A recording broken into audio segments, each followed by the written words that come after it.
In a discussion group on prayer, an older gentleman raised his hand and began by saying, "Rabbi, I think a major problem is teaching people what to pray for." He said, "I look back over the years when I was a much younger man, and I realize now I was praying for all the wrong things. I used to pray that my stocks would do well, that I would make the next sale, even that my golf game would be better. I prayed for all the wrong things. Now," he continued, "I wake up in the morning and I begin by giving thanks for all the beauty in the world, for the miracle of nature, for all the magnificent shapes and colors, the warm breezes, the sound of birds singing, and a bright sun shining. And after that," he said, "I pray that God will help keep my heart full of love and joy, because sadness, anger, and bitterness have destroyed me at times and destroy everything God ever wanted, I think, for us to achieve. I tell myself every morning it's up to me to be the kind of partner God needs in this world." That's what this man said. And it's as perfect a statement as we begin the Torah anew this week with the story of Genesis, creation, and the extreme rarity of life in this world we inhabit. I would argue that this man gave an eloquent testimony to what we now call spirituality. Spirituality is a way of relating to time. It is a readiness to measure every fleeting moment against the backdrop of eternity, to believe that every event in our lives is not an accident, but a moment with a message, something that we can often determine by our own design.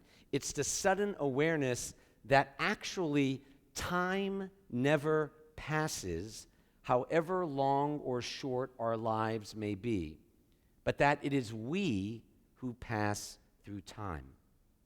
It is the capacity to realize that we can therefore capture eternity in any given moment if we are open enough and eager enough. And I think the truth is that we have all witnessed such moments, be it the birth of a child, a beautiful painting, beautiful music, a family wedding or bar mitzvah, even the death of a loved one. We recognize very quickly the meaning of a timeless experience, the awareness that what we have encountered transcends every possible boundary of ordinary reality. We in the event are one. We call it, in the current vernacular, being in the moment. The process of being so absorbed in what is happening that we are totally oblivious to the functions of mind and body that produce it. Spirituality is not just about time, though. It is also the gift of seeing the world as a mystery, not a machine. I think the entire Jewish quest, the entire religious quest, begins with this response to reality. Ultimately, my belief in God rests upon a conviction that the existence of life itself is not an accident. Two people may observe the same phenomena and draw very different conclusions. Both may agree that the laws of gravity, nature, thermodynamics, quantum physics all follow predictable patterns of behavior. They may even agree that love, fear, anger, goodness, truth, beauty, and justice possess an existence of their own apart from ordinary physical laws. But nonetheless, one person may conclude after observing all these phenomena that all of it exists for no reason at all. It's simply there. Another person may insist that all of it is too meaningful to be meaningless and conclude that life is purposeful even though it's confusing and dark at times. That person sees things spiritually. The other does not. And it is impossible to proceed beyond this point. One cannot beat the other over the head and say, you must see it this way.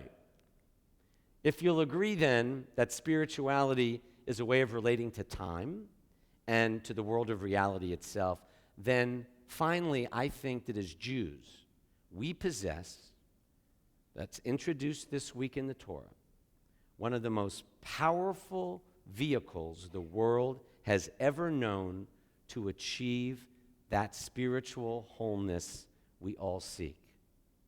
That vehicle introduced in this week's Torah portion is Shabbat. I don't mean that Shabbat is the only way to see the ordinary world of experience and time itself differently. To be sure, there are other ways, whether study groups, singing, dancing, loving, all of these may be moments of spirituality.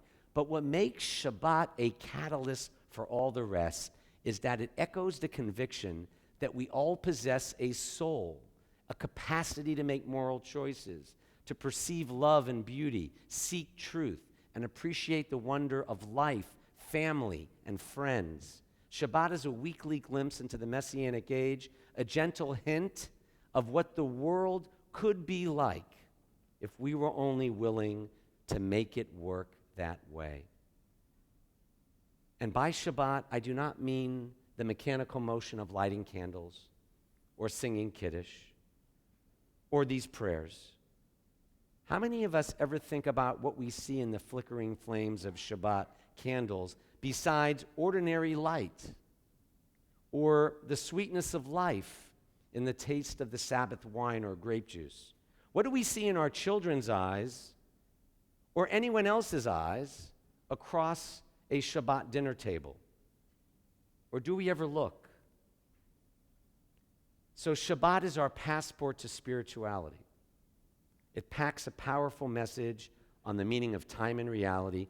All that's missing is our own will and passion, and only each of us individually can address that issue for ourselves.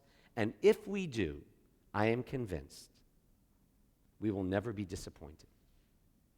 Amen.